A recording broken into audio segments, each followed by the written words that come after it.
하십시오. 잘 읽으셨습니다. 우리 지난 주일까지 마태복음 산상설교 중에서 5번에 걸쳐서 말씀을 나눴습니다.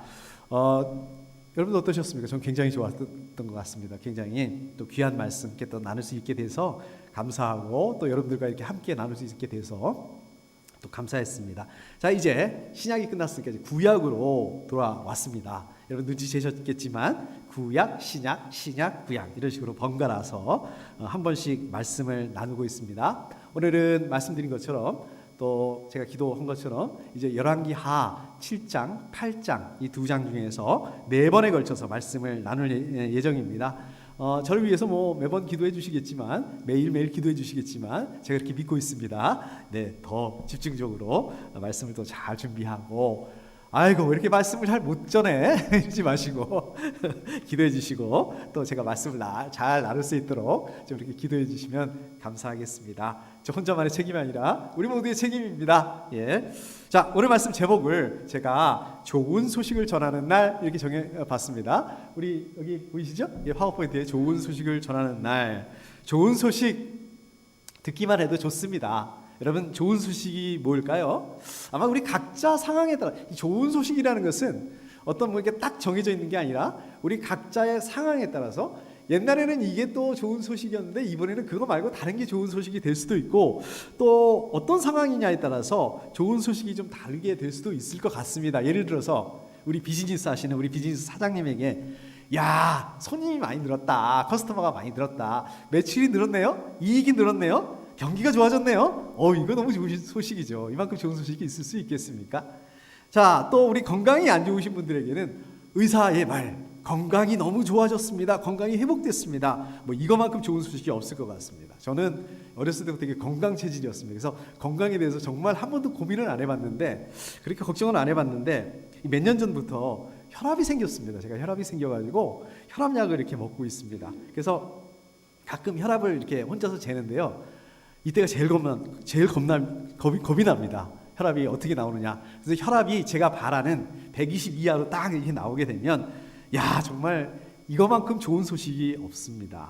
저한테 이거만큼 좋은 소식이, 이거는 정말 좋은 소식이 아닐 수가 없습니다.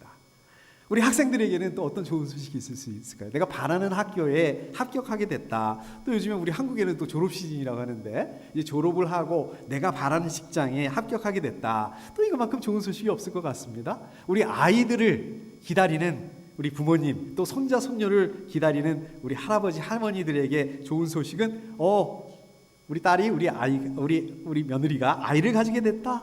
또 이거만큼 좋은 소식이 좋은 소식이 없을 말이 꼬입니다. 이거만큼 좋은 소식이 있겠습니까? 우리가 좋은 소식을 어떻습니까? 좋은 소식을 듣게 되고 좋은 소식을 가지게 되고 알게 되면 가만히 있지 못하는 것 같아요. 왠지 그냥 다른 사람한테 가서 그냥 말 걸지도 물어보지도 않았는데 먼저 얘기하고 싶고, 또 막 자랑하고 싶고, 또 자랑하면 또 푼수라고 그럴까봐 또 이렇게 조심조심해서 그러는 게 좋은 소식이 아닐까 생각이 됩니다. 자, 그러면 저와 여러분들에게 있어서 좋은 소식이 뭐가 있을 수 있을까요? 좀 자랑하고 싶은데 체면상 먼저 말하기 좀 그렇고, 좀 누가 좀 물어봐 줬으면 좋겠고, 입이 근질근질하고 엉덩이를 들었다 놨다 앉았다 섰다 가만히 있을 수 없게 만드는, 최소한 이 정도는 돼야 좋은 소식이죠. 그런 좋은 소식, 오늘은 이거를 중심으로 해서 말씀을 한번 나눠보도록 하겠습니다. 오늘 저와 여러분들에게 9절만 이렇게 읽어요. 9절이 굉장히 기네요. 제가 이렇게 그 파워포인트 글씨를 작게 하면 뒤에서 잘 안 보이신다고 이렇게 하다 보니까 이렇게 잘라서 했는데, 보통 한 절에 하나면 다 되는데 이거는 얼마나 긴지 이렇게 3개의 화면을 통해서 이렇게 자를 정도로 긴 말씀이었습니다. 아무튼 그런데 이 한 절만 가지고 이게 도대체 무슨 말이지? 이게 뭐지? 이게 좀 이해하기가 좀 어려우실 것 같아서 제가 배경을 좀 간단하게 설명을 해드리도록 하겠습니다. 배경을 좀 설명해 드리면 좀 이렇습니다. 오늘 말씀보다 조금 앞쪽으로 가보면 이제 그러니까 6장 24절이죠. 6장 24절 말씀을 가보시면, 그 시리아 맞습니다. 우리 옛날 성경에는 아람이라고 나오는 나라죠. 아람이라는 나라고요. 그 다음에 요즘에 뉴스에 많이 나오는 시리아, 터키와 더불어서 이 지진 때문에 지진이 일어난 것, 그 시리아 맞습니다. 이 시리아가 굉장히 그 이스라엘하고 가깝게 있죠. 이 북왕국 이스라엘 바로 위에 있는 나라인데요. 그 나라가 쳐들어왔어요. 쳐들어와가지고 이 북왕국 이스라엘 수도 그 어디죠? 사마리아. 예, 사마리아를 포위를 해버립니다. 북왕국 이스라엘 사람들이 사마리아 성에 완전히 그 포위가 돼가지고 고립이 돼버려요. 그러니까 이제 이런 표현을 써서 죄송합니다. 말라 죽이려고 한 거예요. 쉽게 말하면 이 포위를 해가지고 말라 죽이려고. 그러니까 여기 완전히 포위해서 그냥 물 먹는 거 이런 걸 다 이렇게 차단을 해버리니까 그 성 안에서 뭐 얼마나 버틸 수 있겠습니까? 식량, 생필품 이런 게 부족하게 되죠. 그러니까 그 안에서 막 물가가 엄청나게 치솟습니다. 요즘에 우리 여기 미국도 그냥 물가가 치솟아가지고 뭐 이자율을 올린다, 뭐 아우성이잖아요. 요즘에 식당 가서 밥 먹기가 무섭습니다. 정말. 예, 제가 생각하기에도. 그런데 이런 거는 아무것도 아니에요. 오늘 그 말씀에 보면 아주 살인적으로 물가가 치솟습니다. 그래도 뭐 다른 거는 그냥 없는 거는 없는 대로 좀 불편한 대로 좀 버텨보겠는데 먹는 거는 이게 안 되잖아요. 먹는 게 없으니까 식량이 없으니까 어느 정도까지 가게 되냐면요. 이건 제 말씀이 아니라 우리 성경에 보면은 오죽했으면 부모가 자식을 잡아먹는 그 지경까지 이르게 됐습니다. 왕이 이 얘기를 모르고 있다가 어떤 여자가 찾아와서 왕한테 하소연을 해요. 원래 다른 집 하고 이렇게 같이 이렇게 해서 자기 아이를 먼저 이렇게 예, 표현이 그렇습니다. 이렇게 잡아먹었는데 이번에 다른 집 차례인데 그 집에서 애를 숨기고 안 준다. 이제 이렇게 호소를 왕한테 와서 하니까 왕이 이 얘기를 들으면서 이거 얼마나 기가 막힌 일입니까? 얼마나 이게 힘든 일이에요. 왕이 막 옷을 찢으면서 우리 성경에 많이 나오죠. 옷을 찢는다는 굉장히 슬퍼한다는 얘기. 얼마나 슬픈지 막 옷을 찢으면서 애통해합니다. 그리고 막 그 비난을 하는 거예요. 왕이 자기가 책임져야지 누구한테 비난을 하냐? 예, 하나님의 사람 누구죠? 그때 배경이 엘리사입니다. 엘리사한테 그 비난의 화살을 돌립니다. 그러니까 결국은 이건 뭐예요? 엘리사를 비난한다, 하나님의 사람을 비난한다. 하나님을 비난하는 거죠. 하나님 때문에 지금 이렇게 우리가 다 죽게 생겼다. 그래서 어떻게 됩니까? 하나님 죽일 수 없으니까 하나님의 사람 엘리사를 빨리 잡아와라. 그래서 이 엘리사를 내가 죽이겠다. 이렇게 얘기를 합니다. 그러니까 엘리사가 급하게 됐어요. 하나님 앞에 나아가서 하나님께 기도하고 그러니까 하나님께서 엘리사에게 말씀하십니다. 하나님께서 뭐라고 말씀하시느냐? 자, 다음 날 내일 바로 다음 날 내일 이제 시리아 군대가 물러가고 모든 게 다 정상으로 이제 돌아가게 될 거다. 그 얘기를 하나님 하세요. 그러니까 엘리사가 이제 그 얘기를 듣고 사람들한테 이제 모든 게 시리아가 물러가고 시리아 군대가 물러가고 모든 게 정상으로 돌아갈 거다라고 이렇게 얘기를 합니다. 근데 사람들의 반응이 어떻습니까? 에이 그게 어떻게 가능해? 안 되지. 믿질 않습니다. 자, 그러던 중에 나병 환자 4명이 나오죠. 여러분 나병이 무엇인지 아시죠? 문둥병입니다. 우리 성경에 보면요. 레위기인가요? 율법에 보면 나병 환자들은 이 정상 사람들하고 같이 살 수가 없습니다. 정상 사람들 사는 곳에 못 살고요. 이 외딴 지역에 이렇게 살아야 돼요. 뭐 우리나라도 옛날에 그러지 않았습니까? 아무튼 나병 환자들이 그래서 그 사마리아 거기에 살지 못하고 이 바깥에서 살고 있었던 것 같아요. 근데 사마리아만 이렇게 그냥 뭐 굶주림에 부족함에 이 정도 이런 문제가 있었던 게 아니라 사마리아 바깥에도 마찬가지였겠죠. 뭐 말할 것도 없겠죠. 도성이 그 정도면 다른 데는 말할 것도 없겠죠. 이 전쟁 때문에 사마리아 이제 죽게 생겼어요. 이제 먹을 게 없어 완전히 죽게 생겼습니다. 그렇다고 해서 사마리아에 들어간다고 해서 이 나병 환자들 입장에서 뭐 거기도 마찬가지겠고 그러니까 이 사람들이 어떻게 얘기를 하다가 뭐를 결정을 하냐면 야 이렇게 굶어서 죽느니 이렇게 앉아서 죽느니 또 사마리아로 가봤자 뭐 거기도 뭐 별거 없을 것 같은데 이래 죽으나 저래 죽으나 마찬가지다. 차라리 그 시리아 군대에 가서 항복하자 투항하자 그리고 좀 먹을 걸 달라고 하자 목숨만 살려달라고 하자. 그래서 그리로 갑니다. 시리아 군대, 시리아 진영으로 가요. 그런데 반전이 일어나죠. 무슨 일이 일어납니까? 거기 그 시리아 군인들이 모여있는 그 진영으로 갔는데 거기 군인들이 그럼 다 있어야 될 거 아니에요. 아무도 없는 거예요. 이게 어떻게 된 거지? 어떤 일이 일어났습니까? 성경에 보니까 하나님께서 이 시리아 군대에게 환청을 듣게 해요. 뭐 어마어마한 군인들이 몰려오는 이 환청 을 듣게 합니다. 그러니까 이 사람들이, 이 시리아 군인들이 이 환청을 뭐라고 생각을 했냐면, 해적석, 그 다음에 이집트 연합군들이 어마어마하게 큰 군대가, 많은 군대가 자기들을 공격하고 있구나, 뒤에서 공격하러 오고 있구나. 그래서 갑자기 막 겁을 먹은 거예요. 이 군인들이 겁을 먹은 거예요. 하나님이 겁을 먹게 하신 거죠. 먹게 만드신 거죠. 그래서 어떻게 됐냐면, 뭐 무기고 먹을 거고 모든 걸 거기다 다 놔두고 걸음아 나 살려라, 36개 주랭량 다 도망을 쳤던 거예요. 그 다음에 이 나병 환자들이 거기에 가게 된 거예요. 이게 도대체 뭐지? 에이 모르겠다. 아이 모르겠고 일단 먹고 마시자. 너무 배가 고프니까. 그래서 막 거기 있는 음식 먹고 마시고, 거기 보니까 막 보석들도 있어요. 막 금, 은 이런 것들이 있으니까 이 나병 환자들이 막 주머니에 챙겨 넣습니다. 또 주머니가 뭐 모자라고, 또 주머니에 안 들어가는 큰 물건, 이런 것들은 아예 물건을 날려요. 그래서 자기들만 아는 곳에다 이렇게 숨겨놔요.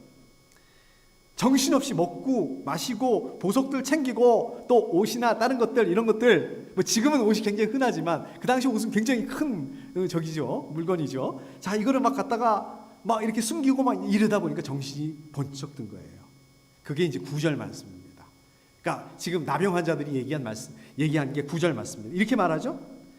우리들이 이렇게 하는 것은 올바른 일이 아니다. 자, 이게 뭐가 올바른 일이 아니라는 걸까요? 시리아 군인들이 지금 도망을 쳤어요. 그 도망을 쳤으니까 자기들이 어떻습니까? 먹고 마시고, 그 다음에 또 보물을 챙기고 물건을 가지고 감추는 거, 이게 올바르지 못하다, 적절하지 못하다, 후회하고 반성하고 있습니다. 자, 그 다음에 보니까 오늘은 좋은 소식을 전하는 날이다, 이렇게 얘기를 하죠. 오늘 나병 환자들 입장에서 보면 어떻습니까? 하나님께서 시리아 군대를 몰아내시고 나병 환자들 자기들에게 먹을 거를 주신 날이에요. 또 재물을 주신 날입니다. 좋은 소식. 좋은 소식이 어떤 소식이 좋은 소식입니까? 이 사람들한테는 그동안에 시리아 군대의 침략 때문에, 전쟁 때문에 사마리아에서 포위를 당하고 그러다 보니까 어떻습니까? 먹을 게 없어서 나중에는 결국은 아이들까지 잡아먹을 수밖에 없는 그러한 어마어마한 상황이었는데, 이제 시리아 군대가 다 도망가 버렸습니까? 무슨 말입니까? 이제 살았다. 이제 더 이상 이 시리아 군대 때문에, 죽음의 공포 때문에, 또 배고픔 때문에 시달릴 필요가 없다. 이게 좋은 소식이죠. 이게 이 자체가 기쁜 소식입니다. 이 소식을 바로 지금 전해야 된다, 이 말씀입니다. 그다음 뭐라고 그랬습니까? 이것을 전하지 않고 내일 아침 해 뜰 때까지 기다린다면 벌이 오히려 우리에게 내릴 것이다. 전하지 않는다, 원어적인 의미를 보게 되면요, 침묵을 지키고 있는 거예요. 그냥 가만히 있는 거예요. 아무 말도 안 하고 가만히 있는 거예요. 알고 있으면서 가만히 있으면서 아무 행동도 하지 않는, 이게 전하지 않는다, 이런 말씀입니다. 좋은 소식을 사람들에게 알리지 않고, 사마리아 성 안에 있는 사람들에게 알리지 않고, 오늘 알리지 않고 내일까지 기다린다면 자기들에게 벌이 임하게 될 것이다. 하나님 벌을 내리실 것이다. 무슨 말씀입니까? 구원의 복된 소식. 이건 구원이잖아요. 시리아 군대로부터 구원의 복된 소식을 사람들에게 알리지 않고 머뭇거리는 거, 그것은 범죄다, 죄다. 이거는 벌을 받을 일이다. 결국 나병 환자들이 양심의 가책을 느낀 거는 어떻습니까? 지금 시리아에 있는 사람들, 그 사람들 얼마나 힘들까, 얼마나 배고플까, 이 염려에서가 아니라 앞으로 자기들한테 닥칠지도 모르는 그러한 징계 때문에, 두려움 때문에 그럴 가능성이 높죠. 하나님께서는 이러한 동기라도 사용하셔서 이 나병 환자들을 통해서 이 구원의 좋은 소식을 전하도록 하셨다는 말씀입니다. 그러니 이제 왕궁으로 가서 이것을 알리도록 하자. 어떻습니까? 처음에는 이 나병 환자들이 어떻게 했어요? 이 목숨만 좀 살려주세요. 그냥 먹을 거 조금만 주세요. 그거를 부탁하기 위해서 시리아 군대로 왔는데, 이제는 어떻습니까?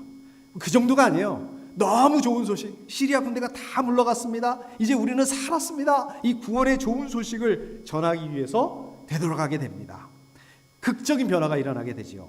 극적인 반전이 일어나게 되지요. 자, 이 일이 어떻게 해서 일어나게 된 것입니까? 결국 하나님께서 이렇게 하셨다. 하나님께서 또 이 사람들의 마음을 바꾸셨다. 자, 오늘 말씀해 보시면 나병 환자들 이 소식을 자기들이 전하지 않으면 자기들에게 벌을 내릴 거다, 이것을 걱정하고 있습니다. 그래서 소식을 전하지 않을 수 없었다. 여러분 생각나는 말씀 없습니까? 바울이 이 얘기를 했죠. 바울이 이렇게 고백을 합니다. 내가 복음을 전하지 않으면 나에게 화가 미칠 것입니다. 여러분 어떻습니까? 결국은 저와 여러분들, 바울뿐만 아니라 저와 여러분들, 우리 모든 그리스도인들도 예수님의 구원의 좋은 소식, 좋은 소식을 다른 말로 하면 뭘까요? 이 한자, 그게 복음입니다. 복음은 그 자체로 좋은 소식이라는 뜻이에요. 결국 저와 여러분들, 우리 모든 그리스도인들도 마찬가지로 예수 그리스도의 복음을 반드시 전해야 된다는 얘기입니다. 그것을 예수 그리스도의 복음을 증거해야 되는 그런 의무를 가지고 있다. 이거는 해도 되고 안 해도 선택사항이 아니라 의무라는 것을 여러분 기억하셔야 됩니다. 9절 그 앞부분에 보시면 나병한 자들이 우리들이 이렇게 하는 것은 올바른 일이 아니다, 이렇게 말하죠. 이게 무슨 얘기예요? 성 안에 있는 사람들은 어떻습니까? 아직도 이 좋은 소식을 듣지 못하고, 그래서 그 궁핍 가운데 있고, 그 사람들은 걱정과 두려움과 어려움 가운데 있는데, 절망 가운데 있는데, 우리만 이 좋은 소식을 알고, 우리만 먹고 마시고, 우리만 기쁘고, 이거 올바른 일이 아니라는 말씀입니다. 저 여러분들, 우리 그리스도인들이 왜 복음을 전해야 되는지 하는 말씀입니다. 저한테 어떻습니까? 하나님을 믿죠? 우리 예수님을 믿게 됐습니다. 어떻게 됐습니까? 우리 성경에서 뭐라고 말씀하고 있습니까? 우리 하나님 믿고 예수님 믿고 죄 가운데서 벗어나게 됐고, 어려움 가운데서 우리는 기쁨을 가지게 됐다라고 말씀하고 있습니다. 그러나 아직 하나님 믿지 않는 사람들은 어떻습니까? 아직도 영적인 그 죄에 갇혀서 영적으로 어려움 가운데 살아가고 있다라고 말씀하고 있습니다. 자, 그렇기 때문에 우리의 영혼이 예수님을 믿어야 되고, 그래야만 구원을 받을 수 있다. 우리가 이 사실을 모르고 있는 그 사람들에게 이 소식을 전해야 하는 것입니다. 자, 그렇게 하지 않으면 어떻게 된다고요?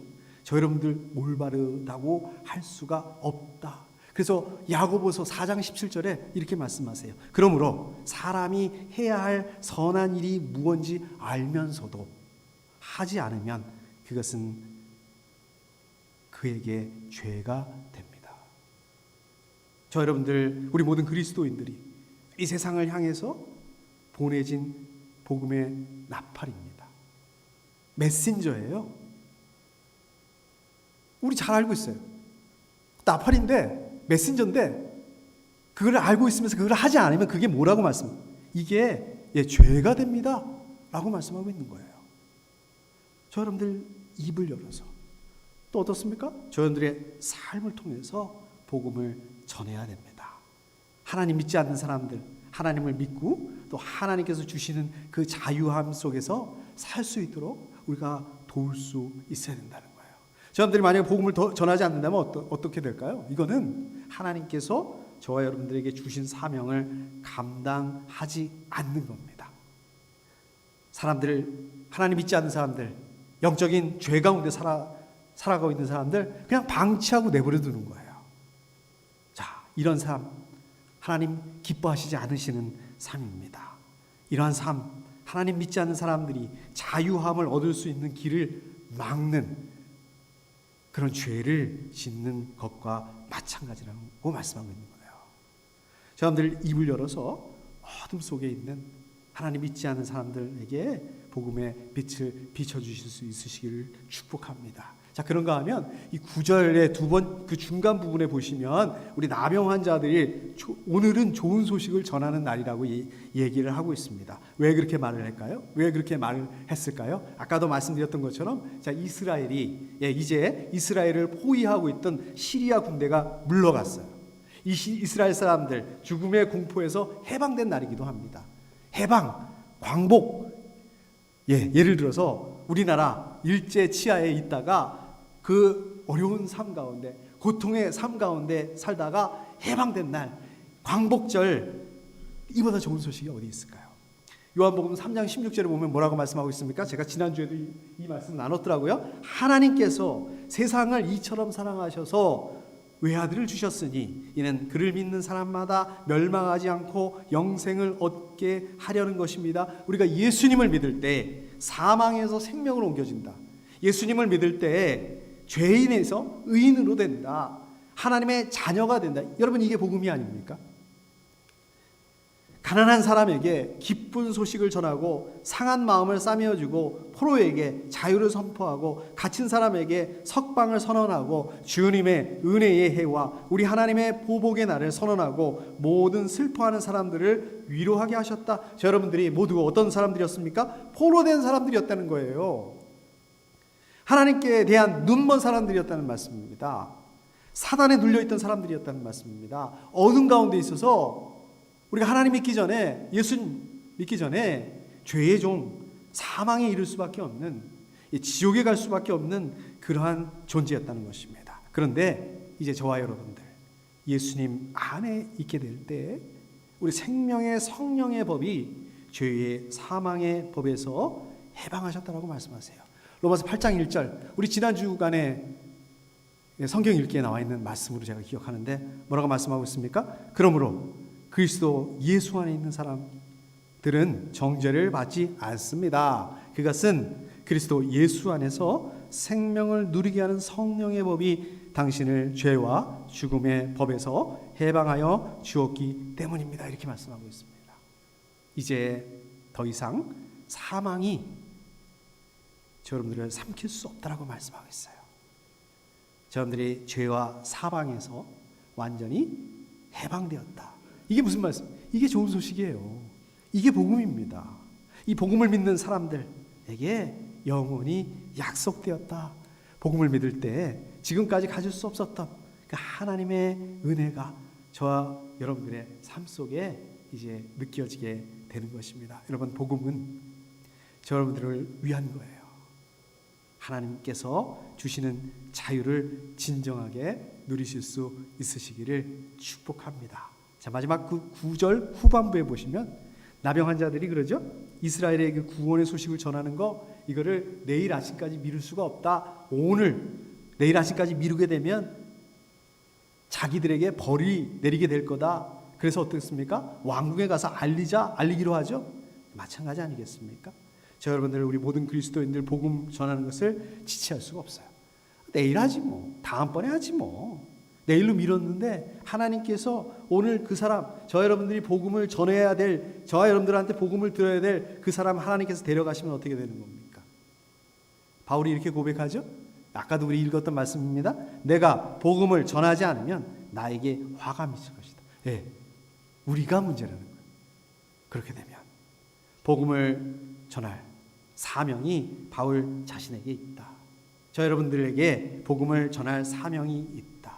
복음을 전할 뿐만 아니라 다음번이 아니라 내일이 아니라 지체하지 말고 기회가 되는 대로 복음을 전해야 된다.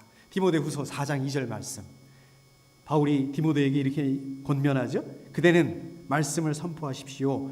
기회가 좋든지 나쁘든지 꾸준하게 힘쓰십시오. 이렇게 권면하고 있습니다. 복음을 전하는 일, 내일로 미룰 수 없습니다. 사망의 성에서 신음하고 있는, 부르짖고 있는 그 영혼들을 기억하고 복음 전하는 일, 저희들 우선권이 되어야 됩니다. 우리 가운데 우선권을 드려야 되는 것입니다. 말씀을 정리하도록 하겠습니다. 제가 청년 때요, 교회 청년부에서 친하게 지내던 청년 친구가 하나 있었습니다. 그 친구는 그 당시에 신학생이었어요. 신학교를 다니는 신학생이었는데요. 신학교를 졸업하자마자 바로 선교사로 나가더라고요. 근데 선교지를 어디로 갔냐면 그 무슬림들, 이슬람, 그 모슬렘권으로 선교지로 갔습니다. 그리고 못 만나고 있다가 연락이 안 되다가 한 10몇 년 만에 한국으로 다시 잠깐 들어왔습니다. 그때 저는 한국에서 직장 생활을 할 때였습니다. 그래서 그 친구를 만나서 저녁을 같이 먹으면서 이제 교제를 나눴습니다. 근데 정말 궁금하더라고요. 그 당시 저는 정말 궁금하더라고요. 아니, 이 태어날 때부터 무슬림인 사람들, 여러분 그 무슬림들 보셨죠? 저도 이렇게 정말 깜짝깜짝 놀랍니다. 어떨 때 이렇게 비행기 타고 가다 보면 공항에서도 한쪽 구석에서 그 예배 시간에 기도하잖아요. 이 사람들 어디죠? 메카를 향해서 기도하지 않습니까? 정말 이렇게 태어날 때부터 무슬림으로 살아온 철저하게 진짜 요만큼의 틈도 주지 않는 이 무슬림들에게 어떻게 복음을 전할 수 있을까 진짜 궁금하더라고요.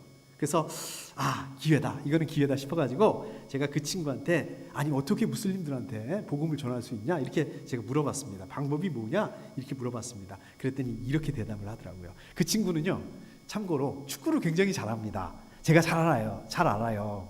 제가 이렇게 보여도 저도 젊었을 때는 운동을 좀 했습니다. 이 교회에서 그 축구 대회 같은 거 하면 그 친구가 이제 축구를 잘하니까 그 친구하고 또 다른 친구 또 잘하는 친구가 있었어요. 이 두 사람이 앞에서 공격을 하고 저는 이제 키가 좀 별로 크지는 않지만 뒤에서 이렇게 골키퍼를 봤습니다. 저희가 축구 대회 나가면 우승하고 좀 그랬었습니다. 아무튼 이 친구가 이게 축구를 잘하는데요. 이 무슬림들도 굉장히 축구를 좋아한다는 거예요. 그래서 이 축구를 하면서 무슬림들하고 어울리기가 되게 쉽대요. 친해지기가 굉장히 쉽답니다. 자, 그렇게 무슬림들하고 이렇게 어울리다가 보면 그 중에서 자기한테 호감을 보이는 친구가 반드시 있다는 거예요. 그러면 그 친구하고 1대1로 만나서 축구를 가르쳐주고 배우고 싶어 한대요. 가르쳐주고 또 자기는 거기 현지어를 배우고 이러면서 교제를 나눈다고 합니다. 그래서 그렇게 정기적으로 교제를 나눈대요. 그래서 그런데 어느 순간까지는 복음에 대해서 얘기를 하면 안 된대. 자기가 크리스찬이다 이런 얘기를 해도 안 되고 또 성경에 대한 얘기를 해도 안 되고 하나님을 믿어야 된다 이렇게 얘기를 해도 안 되고 또 무슬림에 대해서 또 그 이슬람교에 대해서 비판을 해도 안 되고 안 된답니다.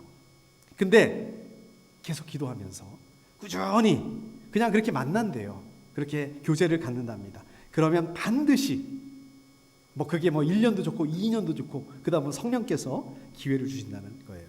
예를 들자면 그 친구가 갑자기 그 모슬렘에 대한 어떤 회의적인 그런 이야기를 꺼낸다든지 또 그 모슬렘 이슬람 그 신앙에 대한 의심을 갖는 그런 반응을 보인다든지 아니면 또 반대로 이 기독교에 대해서 호감을 가진다든지 기독교에 대해서 호기심을 갖는다든지 이런 반응을 보일 때가 반드시 있다는 거예요. 그러면 그거를 기도하면서 잘 관찰하다가 지금이다 이렇게 기회가 되면 그때에 복음을 전한다고 합니다.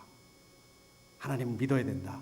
예수님을 영접해야 된다라고 이렇게 전한대요. 그러면 반응이 딱 두 가지로 나타난답니다. 대부분의 경우는 정색을 하면서 그렇잖아요. 무슬림한테 이제 그렇게 얘기를 하니까 아주 적대적인 반응을 보인대요. 그러면 이 소위 말해서 꼬리 자르기 그때부터는 다 끊어야 된대요. 연락처 다 지워버리고 다 끊어버리고 그 다음에 참석을 해야 된대요. 절대로 다시는 만나면 안 된답니다. 위험해지니까. 자기만 위험해지는 게 아니라 자기 교회, 지하교회가 이게 벌써 한 20년 전 얘기니까 자기 지하교회 그 다음에 다른 성도들도 막 위험해질 수 있으니까 위험에 처할 수 있게 되니까 완전히 차단하고 끊어버려야 된답니다. 또 다른 반응, 어나더 반응. 복음을 받아들이고 그리스도인이 되는 사람이 있대요. 이게 어떻게 가능해? 과연 그런 일이 일어날까? 일어난답니다. 성령께서 역사하시는 게 진짜 사람의 힘으로 어떻게 가능하겠습니까? 그 친구가요 그렇게 전도한 사람들을 모아서 교회를 그때 개척을 했다고 했어요. 불과 한 10몇 년 만에 결국은 어떻습니까? 그 사람들 가운데 들어가서 그 사람들 가운데 관계를 가지는 그 뭔가 그게 뭐겠어요? 이 친구한테는 그게 축구가 되겠죠? 근데 그게 축구가 아닌 다른 게 될 수도 있겠죠? 그러니까 결국 어떻습니까? 여러분 전도하면은 복음 전도하면 뭘 생각하세요? 우리 그로소리 앞에서 이렇게 전도지를 나눠드리고 이렇게 마이크로 얘기하고 물론 중요합니다. 자 그런데 개인적으로 꾸준히 만나는 거, 또 교제하면서 삶을 보여주는 거, 저는 이게 굉장히 중요하다고 생각을 합니다. 그리고 때를 기다릴 수 있어야 된다.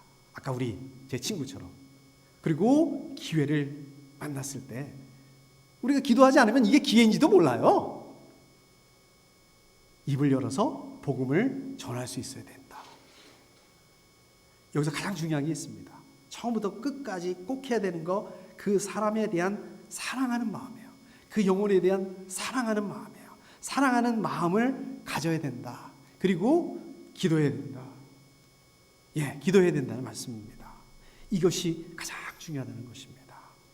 자, 여러분, 제가 아까 복음을 전하는 게 중요하다 이렇게 말씀 많이 드렸어요. 당장 하는 게 굉장히 중요하다. 자, 그러면 어떻게 복음을 전할지 오늘 제 친구의 이 얘기를 통해서 좀 이렇게 감이 잡히시죠? 물론 이 친구는 지금 특수한 상황에서 우리 모슬렘들에게 그 목숨을 걸고 전하는 그런 그 복음 전도였지만 우리는 그렇지 않지 않습니까? 자, 저들이 어떻게 복음을 전할 수 있는지 그 방법을 알 수 있을 것 같죠? 어떤 방법, 제가 좀 정리를 해봤습니다. 요약을 해봤습니다. 첫 번째, 가장 먼저 해야 될 게 뭘까요? 기도하는 거예요. 기도하기. 첫 번째, 기도하기. 뭘 기도할까요? 뭘 기도해야 될까요? 영혼을 사랑하는 마음을 가질 수 있도록 이걸 기도해야 됩니다. 그리고 영혼을 사랑하는 그 마음으로 전도하는 그 마음을 가질 수 있도록 기도해야 됩니다. 그렇잖아요? 이게 제일 중요하다고 저는 생각을 해요. 그리고 전도 대상자를 보내주시도록 전도 대상자들, 내가 전도할 수 있는 그 사람들이 어디에 있는지 알려주실 수 있도록, 그래서 그 사람들 가운데 들어갈 수 있도록. 그러면 저와 여러분들 멀리 가야 되나요? 무슬림들한테 뭐 이슬람교 있는 그런 나라로 가야 되나요? 꼭 그 타문화, 다른 문화, 나는 다른 나라 말 못하는데 다른 나라 말 하는 사람들에게 가야 되나요? 아닙니다. 매일매일 만나는 분들 잘 보세요. 잘 관찰해 보세요. 저는요, 이게 불행입니다. 이 목사가 되다 보니까 대부분 그리스도인들이에요. 제 주변에. 근데 아마 여러분들은 그리스도인들 아닌 분들이 있을 거예요. 그러니까 여기는 조금 우리 여기 달라스만 해도 교회 다니시는 분들 크리스찬들이 굉장히 많습니다. 근데 잘 보시면 아닌 분들이 있어요. 우리가 잘 안 보기 때문에 그렇습니다. 그렇기 때문에 관찰을 해서 우리 주변에 어떤 분들이 있는지 한번 봐야 된다. 우리 영적인 눈을 뜨고 한번 봐야 된다는 말씀입니다. 그리고 그분들을 위해서 기도해야 됩니다. 그러면 하나님 생각나게 하시는 분이 있을 거예요. 분명히 하나님 붙여주시는 분이 있을 거예요. 아까 제 친구 이야기한 것처럼. 많이도 필요 없습니다. 한 번에 한 분 정도, 저 사람이다. 하나님 마음 주시는 그 사람을 위해서 기도하는 거예요. 그리고 그분이 뭘 좋아하는지, 뭘 관심 있어 하는지, 아까 제 친구처럼 축구 좋아하는구나. 교제하면서 알아보시는 거예요. 아까 그 친구는 그게 축구인데요. 그게 골프가 될 수도 있겠죠? 또 그게, 뭐 악기가 될 수도 있겠죠? 뭐 이런 취미생활 나는 하나도 못하는데 제가 실제로 그렇습니다. 이런 할 수 있는 특기가 없어요. 도노스가 될 수도 있겠죠? 비즈니스 관심 있는 분이라면. 또 그게 다른 부분이 될 수도 있겠죠? 저희가 잘하는 뭔가가 될 수도 있겠죠? 그 다음에 그러면 그거를 가지고 만나서 교제하는 거예요. 이야기를 나누는 거예요. 그걸 위해서 우리가 시간을 투자해야 될 수가 있습니다. 억울해하지 마세요. 아깝다고 생각하지 마세요. 영혼을 살리는 일이잖아요. 하나님께서 가만히 계시겠습니까? 하나님께서 보상해 주세요. 그리고 하나님께서 기회를 주시도록, 그분에게 복음을 전할 수 있는 기회를 주시도록 계속해서 하여튼 처음부터 끝까지 기도를 해야 됩니다. 중요한 게 있습니다. 여기서 중요한 게 있습니다. 기도를 하시는데 혼자만 기도하시는 게 아니라 저에게 말씀해 주세요. 아니면 우리 임승환 목사님, 아니면 다른 우리 집사님들에게 말씀해 주세요. 우리 교회에게 기도를 요청해 주세요. 내가 지금 이런 사람에게 이런 마음이 있습니다. 기도하고 있습니다. 교제하고 있습니다. 복음을 전해야 되는데 도움이 필요하시면 언제든지 저한테 말씀해 주십시오. 그리고 만약에 직접 복음을 전하게 된다. 그러면 어떻습니까? 어떤 룰이 있는 게 아니에요. 어떤 규칙이 있는 게 아니에요. 그때 상황에 맞춰서, 그때 그 사람의 상황에 맞춰서 전하시면 됩니다. 그리고 마지막으로 우리 생명생교회에서 함께 신앙생활 하자 권유해 주는 것도 좋습니다. 자, 궁금한 게 한 가지 생기죠? 아까 그랬잖아요. 그냥 저는 옛날 성경으로 외워보겠습니다. 때를 얻든지 못 얻든지, 내일이 아니라 바로 지금 복음을 전해야 된다. 그럼 어떻게 된 건가요? 바로 해야 된다며? 그럼 뭐 이제 이러다가 뭐 놓칠 수도 있다며? 뭐 이렇게 기다려라, 뭐 어떻게 해라, 뭐 해라. 이걸 어떻게 해야 될까요? 이건 어떻게 된 건가요? 복음을 전한다는 게 여러분 뭡니까? 우리가 복음을 전한다는 것은 우리가 입을 열어서 성경 말씀을 나누는 거 맞습니다. 근데 그게 다가 아니에요. 복음을 전한다는 것은 아까 말씀드린 것처럼 제가 말씀드린 그 6가지 그 과정 전체를 말씀드리는 것입니다. 복음을 전한다는 것, 다시 말씀드리면 뭡니까? 복음을 전한다는 거, 복음을 전해야 되는, 내가 복음을 전해야 되겠구나, 그런 마음을 갖는 거, 여기서부터 시작한다는 거예요. 그게 제일 중요합니다. 그거를 내일로 미루지 말라는 말씀입니다. 그 다음에 중요한 거, 그 영혼을 사랑하고 영혼을 위해서 기도하고, 그거를 내일로 미루지 말라는 말씀입니다. 그분이 복음을 받아들이고, 복음을 받아들일 수도 있고요, 아까 제 친구처럼 안 받아들이는 경우가 훨씬 많아요. 근데 그거는 걱정하지 마십시오. 그거는 우리가 걱정해야 될 일이 아니에요. 그거는 그분이 해결할 일이고, 그것은 하나님께서 해결할 일이고, 최소한 복음을 전하는 거, 우리 삶을 보여주는 거, 우리 교회로 나오시는 거, 그거는 하나님께서 하시는 일이에요. 거기까지가 아니에요. 우리는 그냥 전하는 것까지입니다. 하나님께서 마치 오늘 말씀에 나병 환자들과 같은 저희들을 부르셔서 구원의 은혜를 경험하시도록 하셨습니다. 그런데 하나님께서 그렇다면 저와 여러분들을 구원하시고 구원의 은혜를 누리시게 하시는 것, 왜 그러셨을까요? 물론 저와 여러분 사랑하시기 때문에 그러겠죠? 저와 여러분들뿐만 아니라, 저 여러분들을 사랑하실 뿐만 아니라 저 여러분들을 통해서 다른 사람에게도 하나님의 은혜를 누리도록 그렇게 하기 위해서 저희를 부르신 거예요. 복음, 좋은 소식이죠? 저 여러분들이 복음을 경험했다면, 좋은 소식을 경험했다면, 저 여러분들이 경험한 하나님의 구원이라는 이 좋은 소식을 저희들이 믿는다면 어떻습니까? 가만히 있을 수가 없는 거예요. 그렇잖아요. 저 여러분들이 하나님을 믿는데, 하나님 믿어요. 확실하시죠? 하나님 믿으시죠? 이거 확실하시죠? 하나님 믿는 거 확실한데도 가만히 있을 수 있다. 하나님 믿는데 가만히 있는데 아무 문제가 없다. 아무 일도 일어나지 않는다. 그러면 이 믿음이 제대로 된 믿음이 맞는가요? 혹시? 다행인 것은 아직 끝이 아닙니다. 끝날 때까지 끝난 게 아니라는 말씀도 있지 않습니까? 여러분들에게 기회가 있다는 거예요.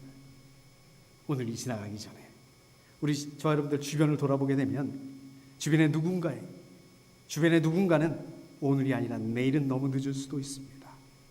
저 여러분들의 평생을 삶을 통해서 우리 주변의 영혼들을 돌아보실 수 있으시고, 또 복음을 나누는 그러한 마음을 가지시고, 또 그렇게 기도하시고 또 복음을 나눌 수 있는 그런 삶을 가지실 수 있으시기를 축복합니다. 우리 함께 기도